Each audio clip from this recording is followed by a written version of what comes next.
На гости сме у Росица. Тя е архитект с усет към пространството и уюта, което си личи от пръв поглед.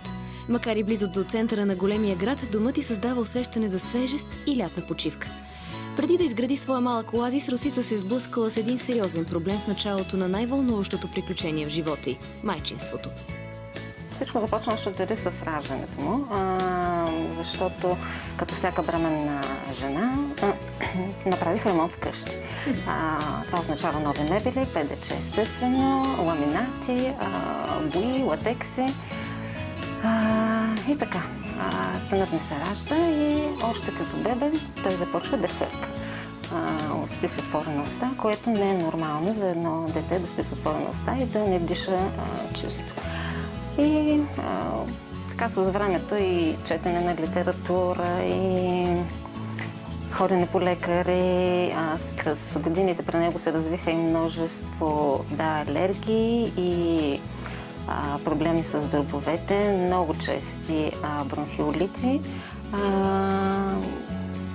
Стигнах до статии в интернет, които ме доведаха на мисълта и до разбирането всъщност какво правим и какво се случва, когато въздухът ни в къщи не е чист, но не говорим чист да няма прах, това също е проблем, да, но да няма формалдехид, например, това, което се съдържа в ПДЧ-то, в повечето мебели, които купуваме тапицирани или с пълнеж пяна, латекс. Чрез проблема с него започнах да чета и да намирам какво може да му причинява тези проблеми.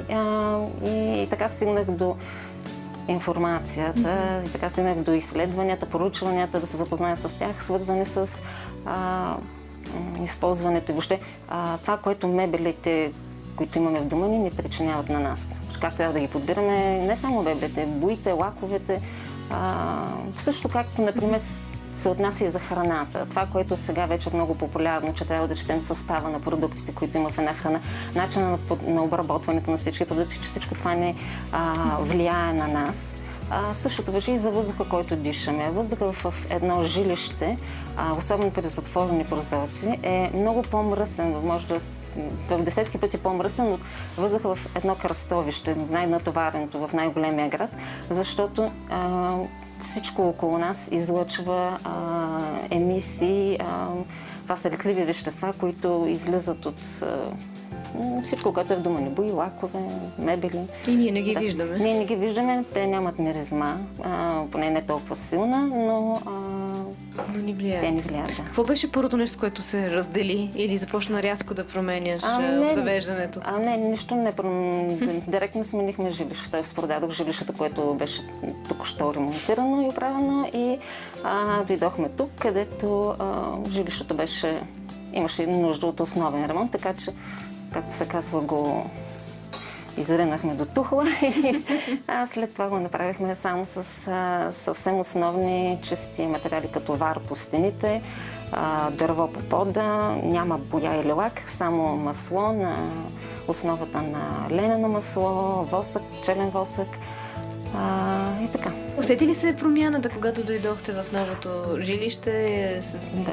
Усети ли се промяна в здравето на сина ти? Това беше първата нощ, която той спа без да има хъркане. Така че, да, разликата беше огромна. Трудната част в обзавеждането на новия дом идва, когато се стига до матраците. Мястото, където прекарваме 1/3 от живота си. Оказва се, че водещите се за органични латексови или кокосови матраци също съдържат лепила и изкуствени компоненти. В такъв случай решението е ясно – памук или вълна. Вълната има много предимства пред памук. Памукът много благоприятства за развитието на бактерии, на мухъл, докато вълната е естествена, антибактериална, не задържа кари. Има множество изследвания, направени по света за това как вълната ни влияе на здравето, и как помага дори по-здравия, по-дълъг и дълбок сън. Има изследвания с фазите на съня, как преминават при хора, които спят на вълнен матрак и съответно след това спят на друг матрак. И ние спадаме в много по-дълго, в най-дълбоката фаза на съня и я задържаме, когато спим на вълнен матрак. Но моята цел далеч не беше това. Исках само да направя това, което диша синът ми, възможно най-често. Така че ушихме вълнен матрак. За протектор използвахме също вълнен плат. За юрган, т.е. това е завивката му за зимата, да, вътре е вълна, но платът е естествено куприна. Добре, а това повечето хора предполагам, че ще си помислят, че това държи много топло. Тоест лятото възможно ли е да се спи на вълна? Ами да, тук ние мислим, че вълната се използва само за зимата, да. Но всъщност дори бедуините в пустината са облечени във вълна, защото вълната е отличен изолатор.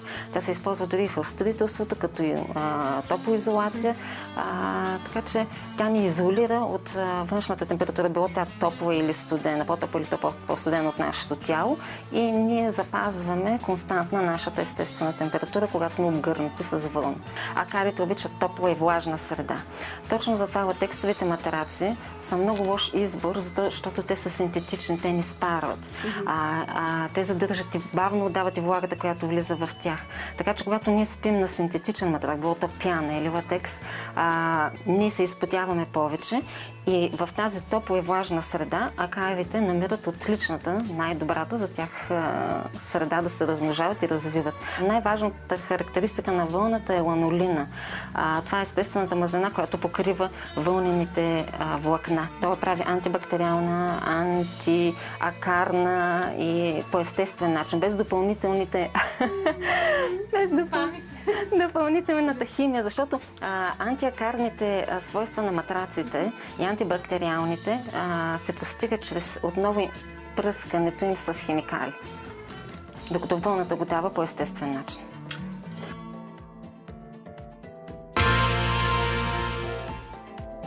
Ами, изглежда, че Роси е намерила своето решение, как да направи дома си абсолютно здравословен, да предпази и детето си. Тя дори каза, че веднага с първият му сън в новата къща е имало изключителен ефект. Съгласна ли сте с това, което тя разказа? Абсолютно съгласна и даже съм впечатлена от адекватното поведение и знанията на дамата. Добре информирана млада жена, която знае основните правила за да предпази детето си. Точно това, което Браво, си говорихме. поздравявам. И